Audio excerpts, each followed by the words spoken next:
Hello. Hello. Hello.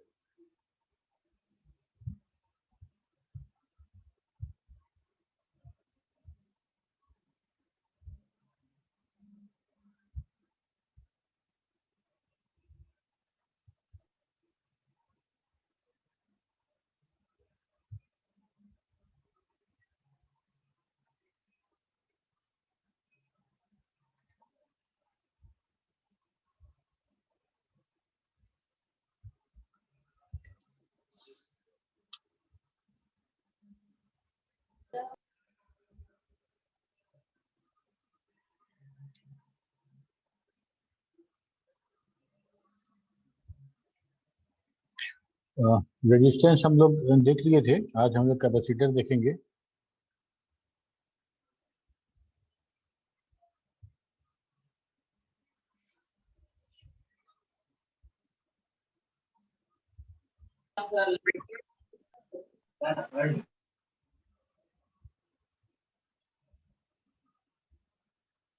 Okay, तो शुरू करते हैं।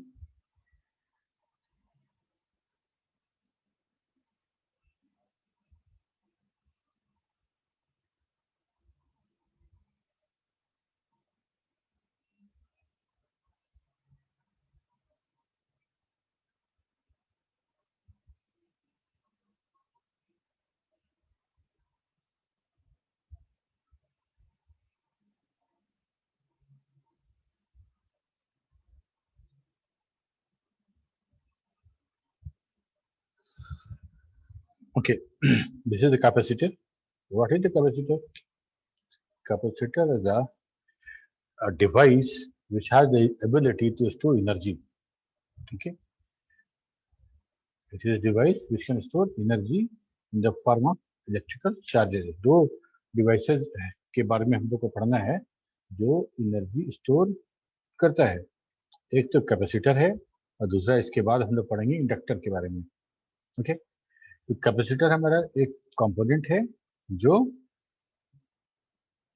हमारा एनर्जी स्टोर करता है इलेक्ट्रिकल चार्ज के रूप में, which produces a potential difference across the plates. A capacitor consists of two parallel plates of conductive material which are not connected to touching each other. दोनों एक दो कंडक्टिव मटेरियल है, plate है, उससे बना होता है और दोनों को ऐसे सेट किया जाता है कि दोनों आपस में टच ना हो। ठीक है, both plates are separated by good insulating material such as wax paper, mica, ceramic, plastic और liquid. दोनों के बीच में दोनों शॉर्ट ना करे, जिसके कारण दोनों के बीच में एक इंसुलेटर लगा होता है। इंसुलेटर बहुत तरह का हो सकता है, वैक्स पेपर भी हो सकता है, सिरामिक भी हो सकता है, इवन हम एक चिपचिपा जैसा ऑयल जैसा भी हम यूज कर सकते हैं कैपेसिटर के अंदर। Okay, the insulating layer between the plates is called dielectric, which restrict the flow of charge across the plate. अगर दोनों के बीच में अगर हम नहीं रखते हैं डाइलेक्ट्रिक तो क्या होगा? पहला तो ये कि दोनों प्लेट आपस में शॉर्ट कर जाएगा और जो अकोमुलेशन ऑफ द चार्जेस हो रहा था वो नहीं होगा, पहली बात। दूसरी बात, डाइलेक्ट्रिक का अपना काम है, अपना महत्व है, जिसके कारण डाइलेक्ट्रिक के सिलेक्शन के कारण भी हमारा कैपेसिटर कितना एनर्जी स्टोर करेगा ये डिपेंड करता है। देखेंगे आगे। The conductive plates can be of any shape like square, circular, rectangular, and capacitor can be a cylindrical or spherical. Cylindrical और spherical ये दो तरह का हो सकता है। ये हमारा एक प्लेट है, ये दूसरा प्लेट है और उसके बीच में हमारा ये जो पीला वाला है ये डायलेक्ट्रिक मीडियम है। ठीक है, हम क्या करते हैं कि एक इस तरह के कंस्ट्रक्शन को अगर हम बैटरी के साथ कनेक्ट करते हैं तो क्या होगा, और इस फिगर से समझते हैं क्या होगा कि पहले जिस समय हम कनेक्शन नहीं किए थे उस समय कितना चार्ज था इस प्लेट पर, इस प्लेट पे कोई चार्ज था इस पे? कोई चार्ज नहीं था, ये न्यूट्रल था, इट वॉज न्यूट्रल। ओके, तो इट वॉज न्यूट्रल। तो हुआ क्या कि जैसे ही हम बैटरी का माइनस टर्मिनल इसे जोड़े, यहाँ से इलेक्ट्रॉन का प्रवाह शुरू हो गया, इलेक्ट्रॉन का प्रवाह शुरू हो गया, और यहाँ पे इलेक्ट्रॉन की अधिकता हो गई, तो इसको हम बोल दिए ये नेगेटिव टर्मिनल हो गया, नेगेटिव, यहाँ पे आयंस क्रिएट हो गए। और दो बात बोला जाता है, एक तो बोला जाता है यार कि यहाँ से जो पॉजिटिव जो हम किए, यहाँ का जितना नेगेटिव था, जितना नेगेटिव इलेक्ट्रॉन जितना भी था, वो सारा का सारा ट्रेवल कर गया इधर, तो यहाँ बचा क्या, सिर्फ पॉजिटिव चार्ज। ठीक है, सिर्फ पॉजिटिव चार्ज। तो यहाँ पे इस प्लेट पे ऊपर वाले प्लेट पे पॉजिटिव चार्ज और नीचे वाले प्लेट पे नेगेटिव चार्ज, ये दो चार्ज यहाँ पे क्रिएट हो रहे हैं।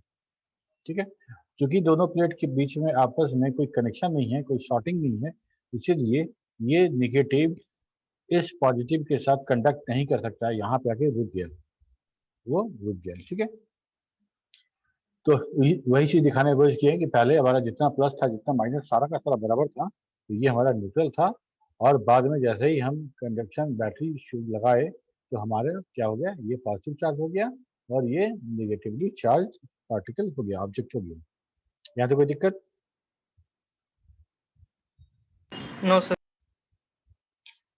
ओके, अब क्या हो रहा है कि ये अब यहाँ प्लस और ये माइनस, ये दोनों प्लस और माइनस मिलके एक इलेक्ट्रिक फील्ड का पोटेंशियल डिफरेंस है, तो इसीलिए उस डिफरेंस के कारण ये एक इलेक्ट्रिक फील्ड का निर्माण करेंगे। ठीक है, developed voltage due to potential difference supplied voltage, ये जो है। अच्छा, एक बात और, उससे पहले हम जब बैटरी के साथ लगाएंगे, ये कंडक्शन कब तक होगा, मतलब कब तक हम, अगर मान लो यहाँ पे हम कुछ मीटर लगाएं, एम्पियर मीटर, तो कब तक बैटरी के साथ ये सर्किट ऑपरेट करता रहेगा, करंट निकलता रहेगा, मतलब करंट पास जो है कैपेसिटर की तरफ कब तक होता रहेगा, जब तक इसका पोटेंशियल डिफरेंस, मतलब इसका पोटेंशियल और इसका पोटेंशियल बराबर ना हो जाए। अगर 5 वोल्ट की बैटरी है, ये इसका अगर 5 वोल्ट से कम रहेगा, तब तक तो ये कंडक्शन होता रहेगा, और जैसे ही ये 5 वोल्ट पहुंचेगा, ये दोनों प्लस और माइनस के बीच का डिफरेंस, जैसे ही 5 वोल्ट मिलेगा, दोनों 5 वोल्ट, दोनों 5 वोल्ट, तो कहीं इधर से नहीं उधर जाएगा, नहीं इधर से उधर जाएगा, इक्वल होने पे सर। हाँ बराबर हो जाएगा। तो जब तक बराबर नहीं होगा, तब तक तो कंडक्शन होगा, चार्ज तो मूव करेगा। ठीक है, हम लोग बात करते हैं ना कि दो सेम पोटेंशियल में ट्रैवल नहीं होता है, अगर दो सेम लेवल पर पानी रखेंगे तो वो किधर भी फ्लो नहीं करेगा। ठीक वैसे ही हम पोटेंशियल का बात भी कर रहे हैं, अगर जिधर लोअर पोटेंशियल है, तो हायर पोटेंशियल से लोअर पोटेंशियल की तरफ करंट का कंडक्शन होता है। ठीक है, तो यहाँ दोनों तरफ पोटेंशियल बराबर रहेगा, तो कनेक्शन नहीं होगा, कंडक्शन बंद हो जाएगा, और कंडक्शन बंद हो गया, इसका मतलब हमारा जो कैपेसिटर है फुली चार्ज हो जाएगा। ठीक है, जब फुली चार्ज हो जाएगा, तो इसका प्लस और इसका माइनस दोनों ऐसे अलाइन है कि दोनों के बीच में एक इलेक्ट्रिक फील्ड जनरेट होगा। वो इलेक्ट्रिक फील्ड जनरेट होगा, और इलेक्ट्रिक फील्ड बताते हैं हम लोग कि वी बटा डी, वी बटा डी हम बात करें इस बारे में। ये इलेक्ट्रिक फील्ड बराबर वोल्टेज बटा distance between the plate. Okay, ये हमारा इलेक्ट्रिक फील्ड जनरेट हुआ। ओके, अब चार्ज हो गया, चार्ज हो गया, तो हम बोले कि अब तो लोअर पोटेंशियल से हायर पोटेंशियल की तरफ हमारा कंडक्शन होता है, विद्युत का प्रवाह होता है। अब हम क्या करते हैं, बैटरी को हटा दिए, बैटरी को हटा के उस जगह पे हम एक बल्ब लगा दिए, बल्ब लगा दिए, तो बल्ब तो हमारा कोई कोई पोटेंशियल है ही नहीं है, ये तो बैटरी है नहीं। ठीक है, और जब हम ये स्विच को क्लोज करेंगे, तो ये सारा का सारा जो स्टोर्ड एनर्जी है इलेक्ट्रिक करंट के रूप में, चार्जेस के रूप में, ये सारा का सारा फ्लो हो जाएगा, प्लस इधर से जाएगा, माइनस इधर से जाएगा, और ये बल्ब जलने लगेगा, बल्ब ग्लो कर जाएगा। और कब तक रहेगा ग्लो, जब तक ये कैपेसिटर फुली डिस्चार्ज नहीं हो जाता है। जैसे ही फुली डिस्चार्ज होगा, मतलब सारा का सारा प्लस निकल के चला जाएगा, सारा का सारा माइनस निकल के चला जाएगा, ये डिस्चार्ज हो जाएगा, तो बल्ब मेरा ऑफ हो जाएगा। ठीक है, तुम लोगों में से कितने लोगों ने फैन वाला कैपेसिटर को चार्ज करके उसको डिस्चार्ज करते देखा है, जैसे बहुत कुछ शॉर्ट, बहुत कुछ का आवाज आता है शॉर्टिंग का, कोई देखा है? यस और नो ही तो सर। बोलना है।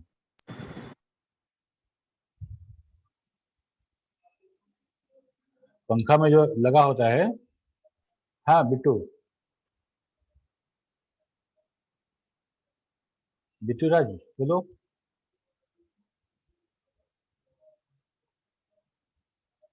सर उसका माइक खराब है सर, वो लिख कर ही क्वेश्चन करेगा। अच्छा अच्छा अच्छा, ठीक है, ओके, समझ गए समझ गए समझ गए, देखा है, मतलब बिट्टू राज बोल रहा है कि हाँ हम देखे हैं, स्पार्क होता है, एग्जैक्टली, ठीक है। तो वो हमारा जो होता है वो ज़्यादा हाई फेराड का होता है, और वो 2.5 फेराड का होता है, और करीब 400 वोल्ट का होता है। 2.25 या 2.5 एमएफडी का वो कैपेसिटर होता है। तो चार्ज बहुत ज़्यादा स्टोर होता है उसके अंदर, चार्ज इतना स्टोर होता है कि अगर चार्ज कैपेसिटर को छू दो तो दिन में तारा दिख जाए, ठीक है। तो उस कैपेसिटर को चार्ज करने के बाद उसको मेटल प्लेट, मेटल किसी मेटल सरफेस पे दोनों को टच कराते हैं, और जब टच कराते हैं तो एकदम बहुत तेज स्पार्क निकलता है, और स्पार्क से समझ में आ जाएगा कितना करंट स्टोर करके रखा है ये, ठीक है। तो ये काम मेरा हो गया कि जब हम, इसीलिए यूज होता है, हम कैपेसिटर को इसीलिए यूज करते हैं, जहां जहां तुम देखो वह वहां यूज हुआ है, जहां एनर्जी स्टोरेज के लिए यूज कर रहे थे, जैसे रेक्टिफायर में यूज कर रहे थे हम लोग, तो ये काम मेरा हो जाएगा। यहाँ तक की बात समझ में आ गई, ठीक है। तो अब इसी चीज को हम लोग नोट्स में लिखे हुए हैं। Capacitance of the capacitor is a charge required to reach its electrical potential by unity. अब कैपेसिटर तो समझ में आ गया, कैपेसिटर कैसे फैब्रिकेट होगा, कैसे बनेगा, उसका तरीका क्या है कि दो पैरेलल प्लेट, दो मेटालिक प्लेट रहेंगे पैरेलली, और वो दोनों आपस में टच नहीं होने चाहिए, उनके बीच में एक इंसुलेटर होगा जिसको डायलेक्ट्रिक बोलेंगे। ये कंस्ट्रक्शन हो गया। और किसके शेप का हो सकता है प्लेट, प्लेट किसी शेप का रख सकते हैं, प्लेट किसी शेप का रख सकते हैं, और हमारा जो कैपेसिटर होगा वो या तो स्फेरिकल होगा तो सिलेंड्रिकल होगा। ये बात हो गया। अब बात हुआ कि कौन सा कैपेसिटर कितना चार्ज स्टोर करेगा, कितना चार्ज स्टोर करेगा, मतलब कैपेसिटर की कैपेसिटी, हम बात कर रहे हैं कैपेसिटर की capacity to store the charge, ठीक है, उसको हम लोग बोलते हैं कैपेसिटेंस। कैपेसिटेंस क्या है, कैपेसिटेंस एक कैपेसिटर की कैपेसिटी है चार्ज स्टोर करने की। हम लोग अभी बोले ना कि वो 2.5 माइक्रोफेराड का होता है, डाइजो वोल्ट का, यही है उसका कैपेसिटी। हम इसके आधार पे बता सकते हैं कि ये कितना चार्ज स्टोर करेगा, ठीक है। Capacitance of the capacitor is the charge required to reach electrical potential by unity. Capacitance is defined as a measurement of capacity of a capacitor to store an electrical charge onto its plate. The unit of capacitance is Faraday and shown by capital F, named on the British physicist Michael Faraday. By applying a voltage to a capacitor and measuring the charge on the plate, the ratio of the charge Q to the voltage V will give the capacitance value of the capacitor. Capacitance को capital C से दिखाते हैं, और capital C बराबर क्या होता है, charge बटा वोल्टेज, कितना कूलम चार्ज स्टोर हुआ और कितना वोल्टेज हम सप्लाई कर रहे थे, ठीक है, कितना कूलम चार्ज स्टोर हुआ और कितने वोल्ट सप्लाई पे हुआ, ये दोनों को अगर हम charge, total coulomb of charge से वोल्टेज को भाग दे दें तो हमको कैपेसिटेंस मिलेगा, ओके। तो if a capacitor store 1 coulomb charge by 1 volt, 1 volt हम सप्लाई किए और 1 कूलम चार्ज हुआ, 1/1, मतलब उस कैपेसिटर का जो कैपेसिटेंस है वह 1 फैराडे है, ओके। अब रहा बात कि एक कैपेसिटर का कैपेसिटेंस किस किस बात पे निर्भर करता है, ठीक है, या कौन कौन से ऐसे फैक्टर हैं जो कैपेसिटर के कैपेसिटेंस को अफेक्ट करते हैं। तो है, सबसे पहला है तो area of plate. Area of plate कहने का मतलब कैपेसिटर का जो हम प्लेट देख रहे थे, स्क्वायर एरिया मतलब उसका क्षेत्रफल, साइज कितना बड़ा है, ठीक है, एरिया ऑफ द प्लेट जितना बड़ा होगा उतना कैपेसिटेंस हमारा छोटा होगा, है कि नहीं है? Yes, sir. Inversely proportional. Samreen,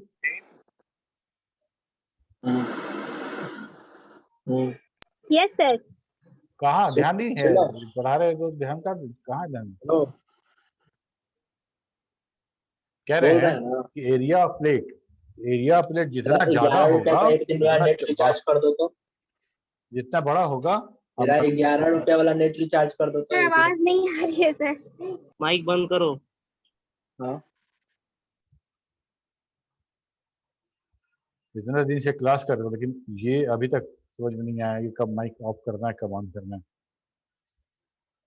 कह रहे थे कि एरिया जो है प्लेट का, एरिया ऑफ द प्लेट जितना ज्यादा होगा हमारा कैपेसिटेंस उतना कम होगा। Yes sir. Yes sir, directly yes directly sir, है प्रोपोर्शनल ना, होगा कुछ सर। बोले तो yes sir. Sir directly inversely proportional. Proportional होता ना sir. No sir, directly proportional होगा। Area of the plate directly proportional होगा। तुम कॉमन सेंस की बात है, सोचो कि इतना बड़ा प्लेट पे कितना चार्ज होगा और हम छोटा सा प्लेट इतना बड़ा प्लेट ले उस पे ज्यादा चार्ज होगा। किस पे ज्यादा चार्ज होगा बताओ? सर जिसका एरिया बड़ा होगा। जिसका साइज जिसका एरिया बड़ा होगा। जिसका एरिया बड़ा होगा। एरिया ऑफ द प्लेट कैसे अफेक्ट करेगा? तो एरिया जितना बड़ा एरिया रखेंगे प्लेट का उतना ज्यादा उसका कैपेसिटेंस होगा, क्योंकि उतना चार्ज वो अकोमोडेट कर पाएगा। ठीक है। डिस्टेंस बिटवीन द प्लेट, इसके बारे में बताओ Tahira. Inversely proportional. Inversely proportional है, बिल्कुल। अब है क्या कि दो प्लेट के बीच में जब हम एक डाइलेक्ट्रिक मीडियम को रखते हैं तो क्या होता है? होता ये है कि ऐसे समझते हैं इसको कि डिस्टेंस यहाँ पे प्लस और यहाँ पे माइनस, हम ये बात कह रहे थे कि यहाँ पे ऐसे चार्ज हो गया और दोनों के बीच में इलेक्ट्रिक फील्ड लग रहा है।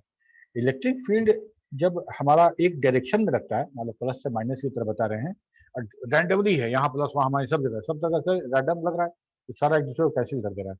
लेकिन जैसे ही सारा चार्ज अलाइन हो जा रहा है एक साइड, प्लस इधर माइनस इधर, तो सारा का सारा इलेक्ट्रिक फील्ड एक डायरेक्शन में सब मिलकर बहुत स्ट्रांग इलेक्ट्रिक फील्ड बना देता है। ठीक है, तो बहुत स्ट्रांग इलेक्ट्रिक फील्ड बन गया।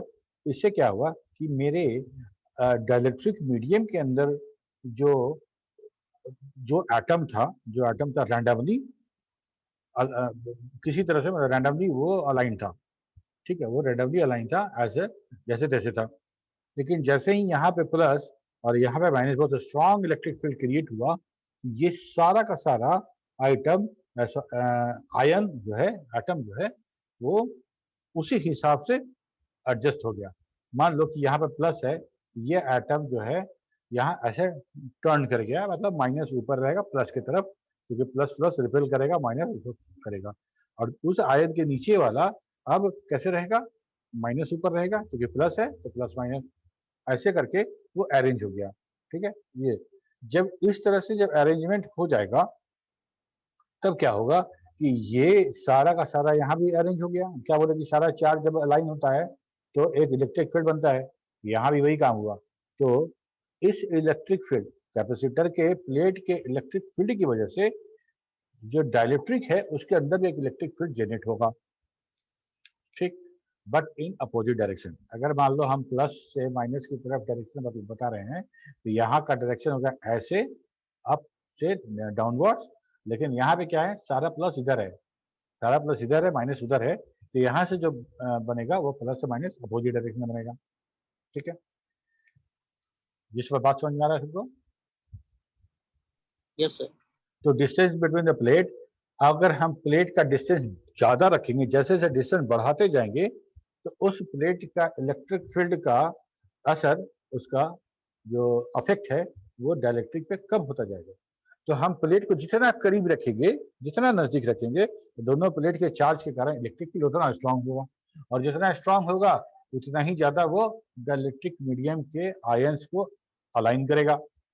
ठीक है, तो डिस्टेंस बिटवीन प्लेट क्या है? इनवर्सली प्रोपोर्शनल है। डिस्टेंस कम, कैपेसिटेंस ज्यादा, डिस्टेंस ज्यादा, कैपेसिटेंस कम। ओके, दूसरा है permittivity of dielectric medium, epsilon. ये क्या है? अभी हम लोग बात क्या किए कि हम जो इसको अरेंज करेंगे तो ये सब का सब अलाइन हो जाएगा और एक इलेक्ट्रिक फील्ड बनाएगा। ठीक, ये इलेक्ट्रिक फील्ड क्या करता है? देखो, अपोज करता है इलेक्ट्रिक फील्ड को और रिड्यूस करता है पोटेंशियल डिफरेंस।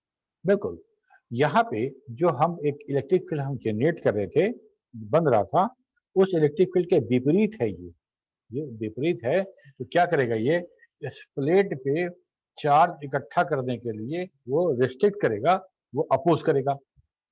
ठीक, उस अपोज के कारण हमको क्या फायदा होगा कि हमको बहुत और टाइम लगेगा उस इलेक्ट्रिक पोटेंशियल पे पहुंचने के लिए, और चार्ज इकट्ठा करना पड़ेगा।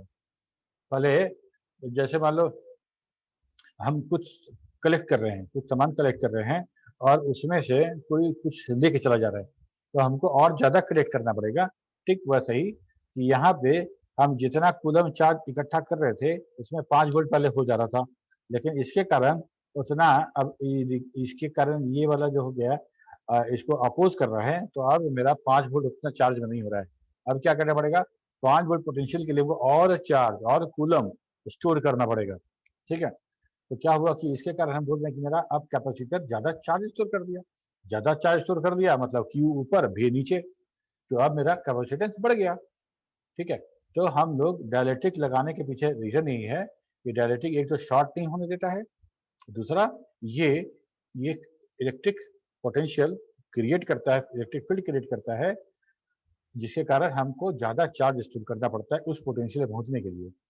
अब यहाँ पे ये सवाल है, ये कौन सा मटेरियल का हम बनाएं, हम किस मटेरियल का बनाएं कि जो बहुत पतला, चूंकि हमको बहुत पतला रखना है, तो वो कौन सा मटेरियल हो कि उतना पतला में भी इतना स्ट्रांग इलेक्ट्रिक फील्ड जनरेट करे ताकि हम उसको अफेक्ट कर सकें। ठीक है, तो ये बात होता है कि अलग अलग हम यूज करते हैं, सेरामिक यूज कर रहे हैं, हम वैक्स पेपर यूज कर रहे हैं, बहुत सारी चीज यूज कर सकते हैं। तो हर मटेरियल का ये जो प्रॉपर्टी है वो तो अलग अलग होगा। ये सर नो, यस सर। ये अलग अलग यस होगा। सर। तो इसी चीज को हम लोग डायलेक्ट्रिक मीडियम के डायलेक्ट्रिक कांस्टेंट के रूप में देखते हैं, एप्सिलॉन से इसको शो करते हैं। ठीक है, तो उसी को बोलते हैं permittivity of the dielectric medium, कितना परमिट करता है। एरिया ऑफ द प्लेट हो गया, that is the C directly proportional to A, मतलब capacitance directly proportional to A. Distance between the plate, that is inversely proportional of D. Okay, और यहाँ है permittivity of dielectric medium before applying the voltage to the ion of the dielectric medium are randomly arranged, but when the battery is connected, both the plate charge, then due to this charge plate, this ion of dielectric is arranged in such a way to create its own electric field, which opposes the electric field of the plate. ये ठीक है, तो अब क्या करेंगे, तो this opposite electric field reduces the potential difference. So increase the potential of the two plates, we increase the amount of charges. So we can say that due to dielectric medium, a capacitor can store more charges. So combine all, सब combine कर देते हैं, C बराबर A था, C बराबर D था। ठीक है, तो हम क्या कहते हैं कि जब प्रोपोर्शनलिटी हटाते हैं तो एक प्रोपोर्शनल कांस्टेंट हम जोड़ते हैं। ठीक है, तो वो एप्सिलॉन है, ये एप्सिलॉन जो जोड़े हैं वही है जो हमारा परमिटिविटी है उस क्या बोलते हैं डायलेक्ट्रिक मीडियम का। ठीक है, ये परमिटिविटी कांस्टेंट है डायलेक्ट्रिक मीडियम का। तो हमारा सब कंबाइन करके जो फॉर्मूला निकला, C बराबर एप्सिलॉन A बटा D। ले ठीक है ना? Yes sir. Okay, Yes, sir. तो यहाँ पे हम बात करेंगे जो रेजिस्टेंस में पैरेलल और सीरीज वाला देखे थे कनेक्शन, यहाँ पे उल्टा हो जाता है। यहाँ पे उल्टा हो जाता है कि अगर there are two type of connection of capacitor, parallel और सीरीज। तो पैरेलल में अगर मान लो हम ऐसा जोड़े हैं, ये एक सप्लाई, ये दो पैरेलल है, इसके इक्विवेलेंट हमको C टोटल निकालना है, C1 और C2। अगर पैरेलल होता, पैरेलल है तो इसका कैपेसिटेंस और इसका कैपेसिटेंस दोनों जोड़ दो तो हमको एक हाई कैपेसिटेंस का कैपेसिटर मिलेगा। ओके, रेजिस्टेंस में ऐसा नहीं था, अगर मतलब 100 ओम का लगा दिए, ये भी 100 ओम का लगा दिए तो मान मेरा घट जाएगा। यहाँ पे क्या होगा, मान दोनों सिंपल जोड़ देंगे, और इस तरह से अगर पैरेलल कैपेसिटर है तो हम लोग C+, C1, C2, C3 ऐसे कर देंगे, काम हो जाएगा मेरा। लेकिन अगर हम इसको सीरीज में अगर कनेक्ट कर रहे हैं तो क्या होगा, सीरीज में कनेक्ट कर रहे हैं तो मेरा इस तरह का हो जाएगा, जो हम वहाँ पे पैरेलल में जो रेजिस्टेंस का निकालते थे वही फार्मूला यहाँ भी है। ठीक है, 1/C टोटल बराबर 1/C1/C2 ऐसे करके निकालेंगे। ठीक है, ये हमारा कैपेसिटर खत्म हो गया। उसके बाद हम लोग शुरू करेंगे इंडक्टर।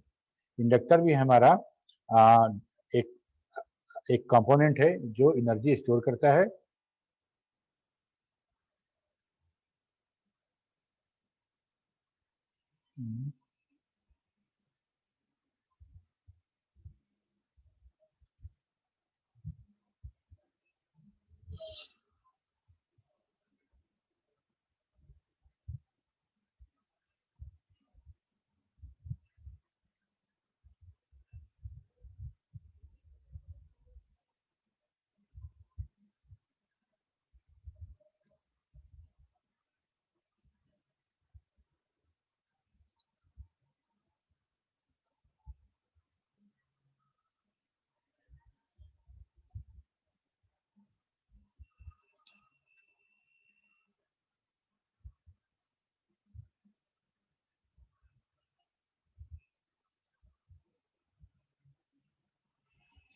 Okay, inductor. इंडक्टर क्या है, इंडक्टर की थ्योरी क्या है, इंडक्टेंस क्या होता है, और टाइप ऑफ इंडक्टेंस क्या क्या होता है, कितने तरह का इंडक्टेंस होता है। ठीक है, पहला इंडक्टर। तो सबसे पहला इंडक्टेंस का रूल समझते हैं कि when a current is passed through a conductive wire it will generate a magnetic field around it। अगर हम कोई तार ले लें, उसमें अगर हम उस पर करंट अप्लाई करते हैं, क्या कहते हैं उसको, हम कंडक्ट करते हैं, तो वो जो तार है वो अपने इर्द गिर्द मैग्नेटिक फील्ड क्रिएट करेगा। पहला रूल। तो ये एक वायर है और इस वायर में हमने विद्युत प्रवाह किया, इसके चारों तरफ एक मैग्नेटिक फील्ड बना। Rule number 2, where a magnetic field occurred there will be some current around it. अगर मैग्नेटिक फील्ड बन रहा है, अगर वेयर जहां मैग्नेटिक फील्ड बन रहा है तो वहां पे कुछ ना कुछ करंट उसका अराउंड होगा। ठीक है, अभी देखेंगे इसको। Rule number 3, when a conductor is kept under a magnetic field and if this magnetic field changes, then EMF generate electric motive force generates this EMF try to pass some current in that conductor। कुछ बोले क्या शादिक? No sir. Okay, ये हम समझ गए कि इस तरह का चीज हम करते हैं।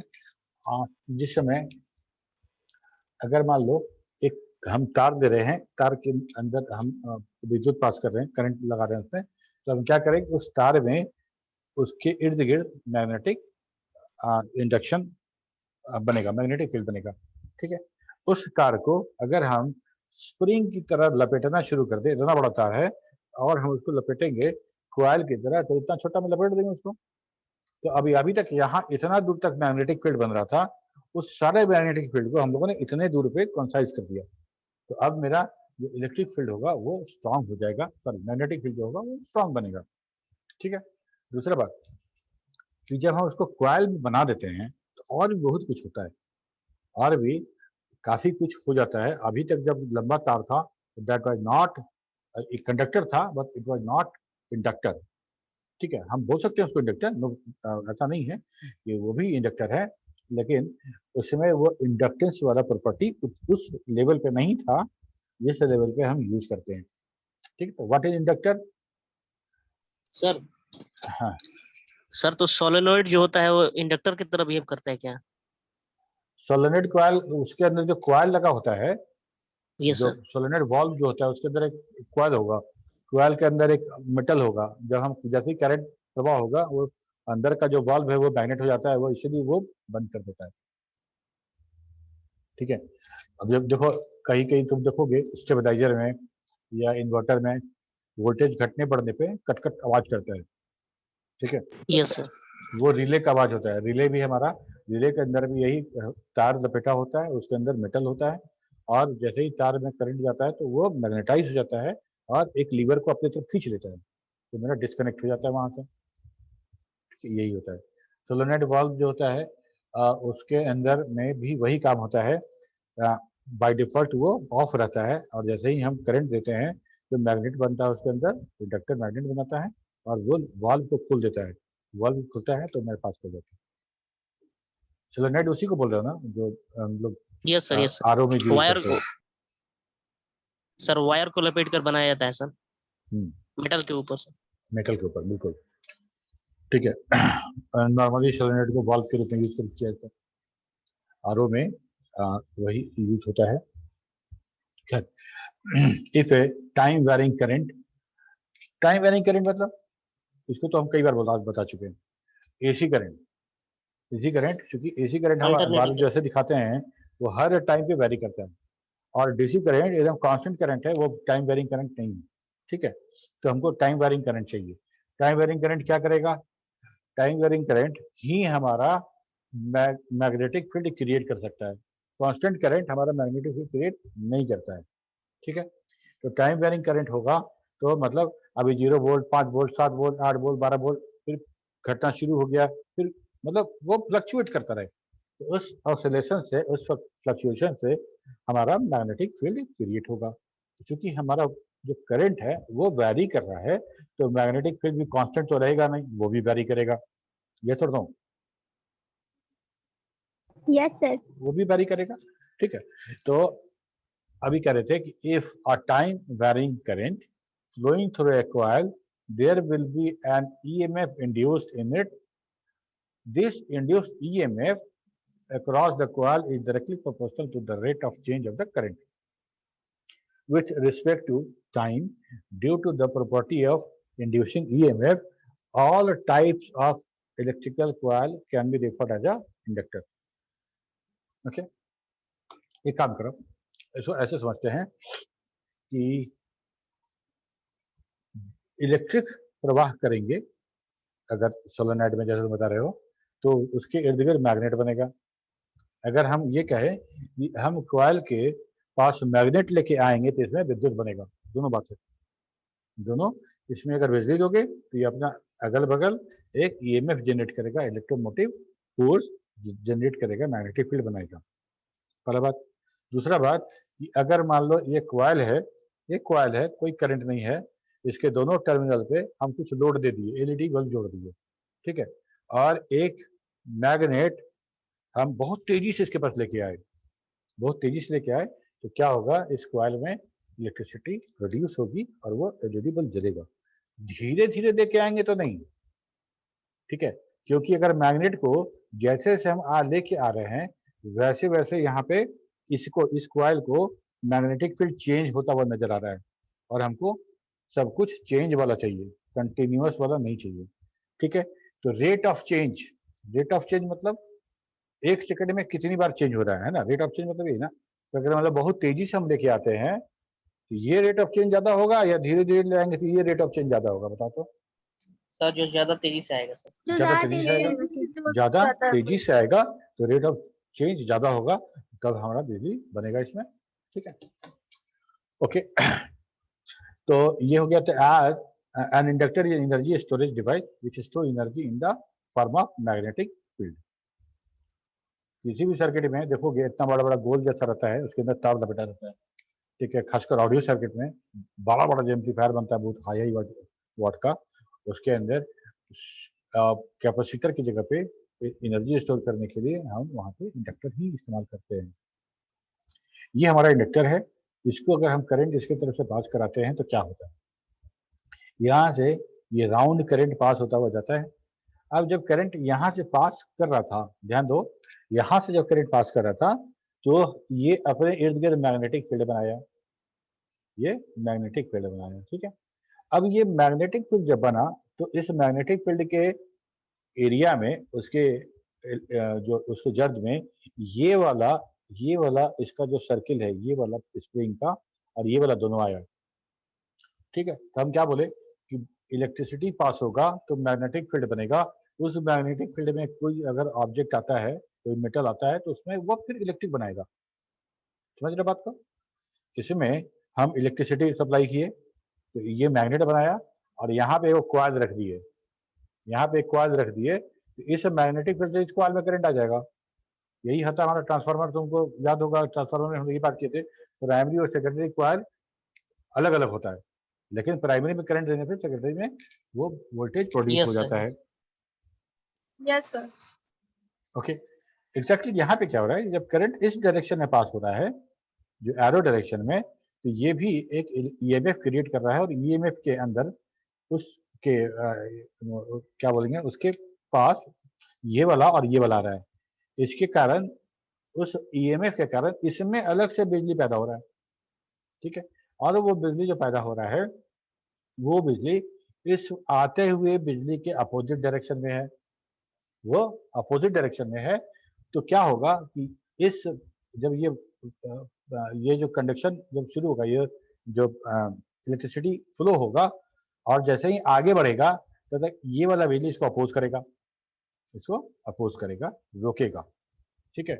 ये जो रोकने वाली बात जो हम कह रहे हैं, इसी को हम कहते हैं कि हमारा इंडक्टर जो है वो एनर्जी स्टोर करता है एज ए मैग्नेटिक फील्ड के रूप में एनर्जी स्टोर करके रखता है, ठीक है। ये देखो, ये एक इंडक्टर है और हम इसके करंट पास करा रहे हैं, तो इसके अंदर ये पूरा का पूरा क्रिएट हो रहा है ईएमएफ, ठीक है। The current through the conductor produces the magnetic field around surrounding it. The strength of this field depend. अच्छा जी सर, जब करंट पास कराएंगे सर इंडक्टर से, तो मैग्नेटिक फील्ड हम बनेगा सर? हाँ, ओके सर। मैग्नेटिक फील्ड बनेगा, ओके। तो the current through a conductor produces the magnetic field surrounded. The strength of this field depends upon the value of current passing through the conductor. कहने का मतलब ये मतलब नहीं है सर कि आप अच्छा नहीं पढ़ाते हैं। हाँ? अच्छा नहीं पढ़ाते, क्या बोल रहे हैं विवेक? नहीं, आपको नहीं कह रहे हैं sir. Okay. If the current through the coil gets changed, the magnetic flux produced by it also gets changed at same rate. जैसे जैसे हम बिजली का प्रवाह जो है, हमारा जो सप्लाई ऑफ इलेक्ट्रिसिटी है वो चेंज होगा, घटेगा बढ़ेगा, वैसे वैसे हमारा फ्लक्स भी चेंज होगा, इलेक्ट्रिक फ्लक्स जो है वो भी चेंज होगा। If this flux already surround the coil, this changing flux links to coil, ठीक है। Now, according to the Faraday law of electromagnetic induction, if changing flux link with a coil, there will be an induced EMF in it. ठीक है, Faraday का law है कि अगर किसी तरह का अगर फ्लक्स जो है अगर वो लिंक है किसी कॉइल में, तो वहां एक EMF क्रिएट होगा। And as per the Lenz law, this induced EMF opposes the current passing to the conductor. That is, the induced EMF is in opposite of the applied voltage across it. ये दोनों मिला के दोनों law जो है, जो Lenz law है और ये फैराडे लॉ है, ये दोनों लॉ मिला के मेरा इंडक्टर का थ्योरी क्रिएट होता है, ठीक है। We know that the induced EMF across a coil is directly proportional to the rate of change of the current through it. This proportionality constant is that relation known as the inductance. यही inductance है, ठीक है। V is directly proportional to di by dt. ये हम rate of change दिखाने के लिए लिखते हैं, small amount of current in A small amount of time, di by dt हमारा जो इंडक्टेंस होगा।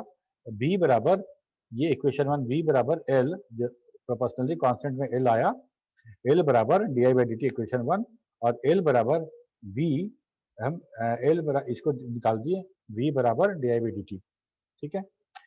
और L क्या है, यही इंडक्टेंस हमारा inductance. L is actually a measure of an inductance resistance to the change of the current flowing through the circuit. So, in other words, inductance is the name given to the property of component that opposes the change of the current flowing through. Unit of inductance is Henry. तो देखे होंगे जो क्या बोलते हैं उसको, inductor नहीं, conduction, induction, sorry, induction वाला जो स्टोव होता है वो भी पूरा पूरा इंडक्टर प्रिंसिपल पे ही काम करता है, ठीक है। उसके अंदर भी बहुत सारा कॉइल है और बहुत हाई वोल्टेज प्रोड्यूस किया जाता है, और उस हाई वोल्टेज के कारण और उस कॉइल के कारण उसका इंडक्टर, उसका जो मैग्नेटिक फील्ड है बाहर तक आता है, और उस पे उस मैग्नेटिक फील्ड को सेंस करने वाला अगर मेटल वहां पे उस एरिया में आएगा तो वो गर्म हो जाएगा, वो गर्म हो कैसे जाएगा। feasible है उस segment? हम्म? आवाज नहीं आया, कोई कुछ पूछा repeat sir? Sir, repeat Sir, repeat repeat करने के लिए कीजिए बोला। sir. हाँ, हमारा जो इंडक्शन जो स्टोव होता है वो हमारा इसी इंडक्टर प्रिंसिपल पे काम करता है।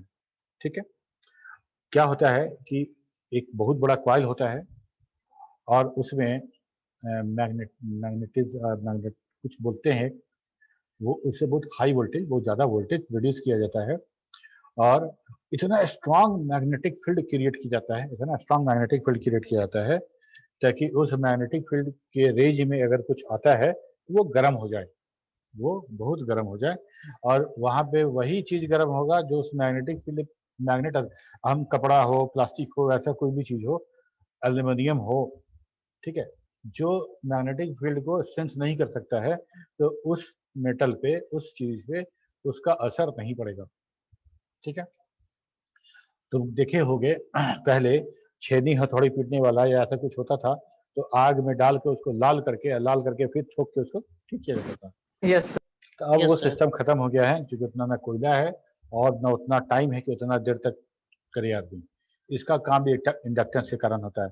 ठीक है, बहुत हाई वोल्टेज का एक बहुत मोटा कॉइल बना लिया जाएगा और उसमें बहुत हाई वोल्टेज प्रोड्यूस करेंगे और उसके अंदर कुछ भी रॉड डालो, रॉड डालते के साथ 1 सेकंड में लाल, इतना हीट जनरेट करेगा, उसके बाद उसको जो पीटना पाटना कर दो।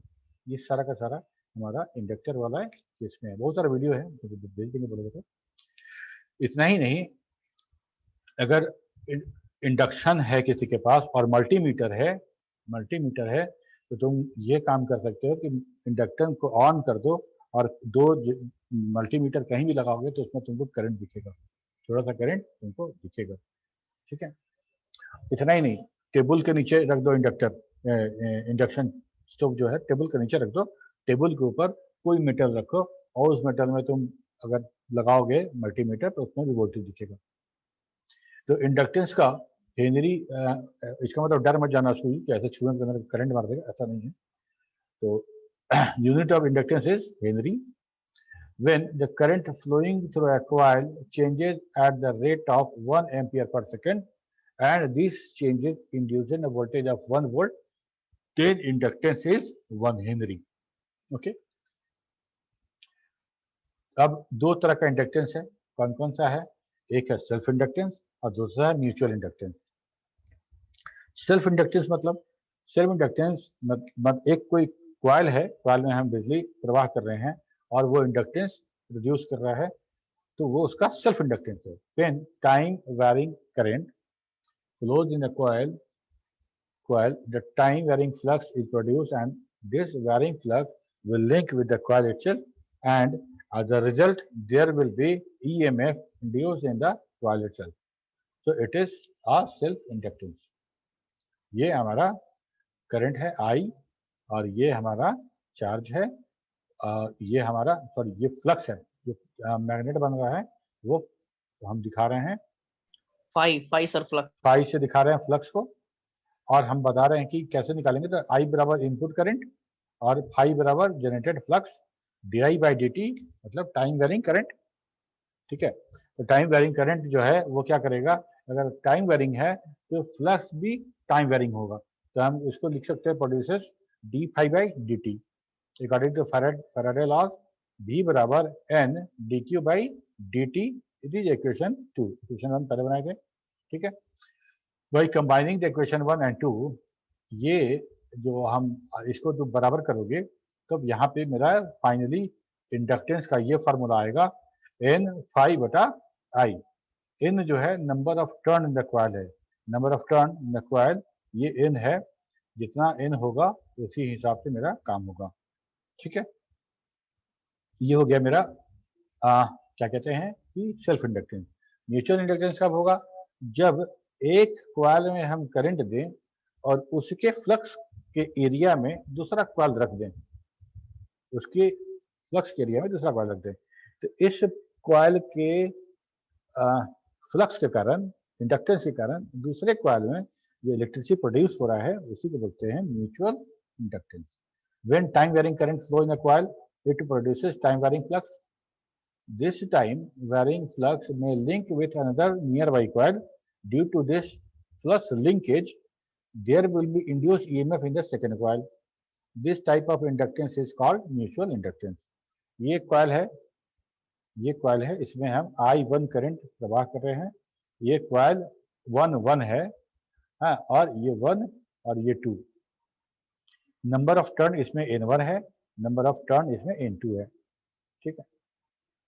अब इसमें हमको देखना है क्या रिलेशन है. तो I1 is a current passing through the coil 1.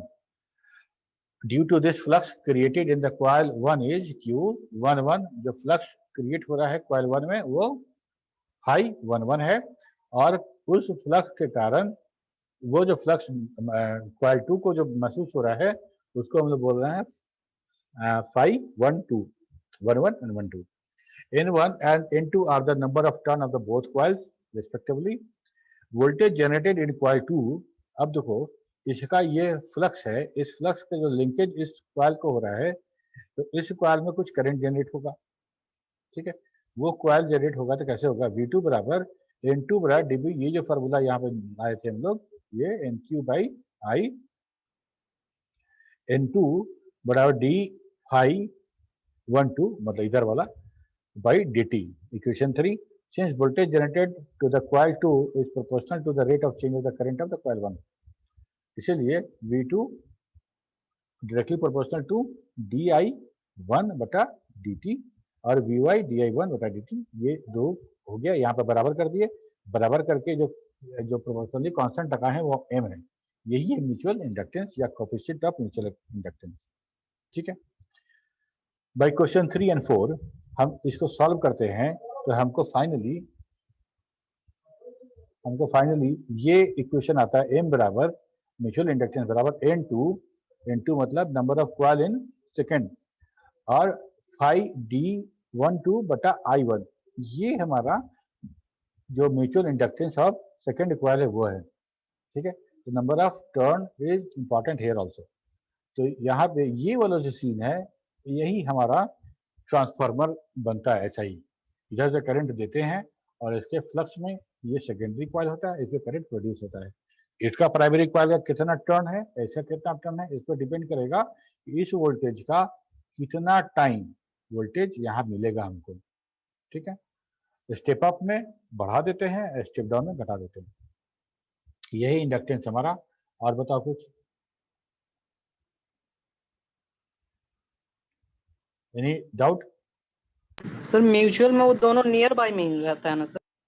Near by, हाँ. नियर बाई कहने का मतलब कि अगर एक कॉइल में अगर हम करंट दे रहे हैं और उससे जितना फ्लक्स क्रिएट हो रहा है उस फ्लक्स के अंदर में आएगा तभी ना करंट बनेगा.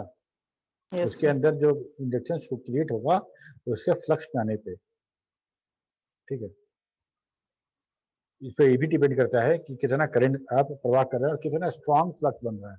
अगर बहुत छोटा सा बन रहा है, बहुत कम फ्लक्स बन रहा है, तो जो लिंकेज के लिए दूसरा कॉइल है बहुत करीब रहेगा तभी काम होगा. ठीक है. हाँ सादिक बोलो. सर इंडक्टेंस जो है वो नंबर ऑफ टर्न्स जो कॉइल में होता है उस पर भी डिपेंड करता है क्या? बिल्कुल नहीं करेगा. मतलब हम कैसे एक सर? इतना बड़ा तार ले रहे हैं और उसको हम कॉइल बना दे रहे हैं, और एक दूसरा तार लो उसमें तुम कॉइल बनाओ. एक में 10 टर्न है और एक में 5 टर्न है, तो दोनों एक जैसा फ्लक्स क्रिएट करेगा क्या? मान No, लो sir. तार के बीच में आयरन डाल दें, कांटी डाल दो. एक ऐसा करो, एक लोहा का स्क्रू ले लो, उसके ऊपर ब्लैक टेप लपेट दो. ब्लैक टेप लपेट के और वायरिंग, वो जो कॉइल बांधने वाला जो तार होता है वो तार ले आओ. उसके ऊपर इंसुलेटर चढ़ाता वार्निश चढ़ा रहता है, शॉर्ट नहीं करता है. ठीक है. उसमें से उसको लेके उस पर कुछ टर्न लपेट दो. टर्न लपेटने के बाद और खुले नहीं, इसके लिए ऊपर से फिर टेप साट दो और उस दोनों तार को छील के वहाँ पे हल्का सा माचिस का दिखा दो ताकि वहाँ का वार्निश जल जाए, और दोनों तार को 1.5 वोल्ट का बैटरी से टच करो, है ना. एसी के साथ में टच करना. Yes, sir, yes, 1.5 वोल्ट का 2 बैटरी ले लो. नहीं बैटरी से तो होगा नहीं, बैटरी में तो डीसी करंट नहीं रहता है, तो एसी करंट कहाँ से बनाए? मेन सप्लाई से। हैं? तो एसी करंट तो बनेगा नहीं, छोटा मोटा करंट तो डीसी हमको बैटरी से मिलेगा, नहीं कर सकते हैं।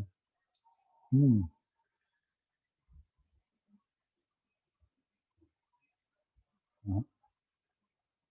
लो पावर का एसी करंट अगर किसी के पास 606 या 1212 ट्रांसफार्मर हो तब वो कर सकता है कि ट्रांसफार्मर के आउटपुट को, सेकेंडरी को, बगैर डायोड कैपेसिटर यूज किए, बगैर रेक्टिफायर यूज किए हुए अगर एक बार लगा के देखोगे तो तुमको देखोगे कि वो जो बीच में जो रखे थे स्क्रू वो मैग्नेट हो गए उतना देर के लिए। ठीक है, यस सर। तो ठीक है, हम स्टॉप करते हैं। अगले क्लास में हम लोग क्या पढ़ेंगे? अगले क्लास में हम लोग पढ़ेंगे सेमीकंडक्टर। गुड, ठीक है, चलो। Okay sir.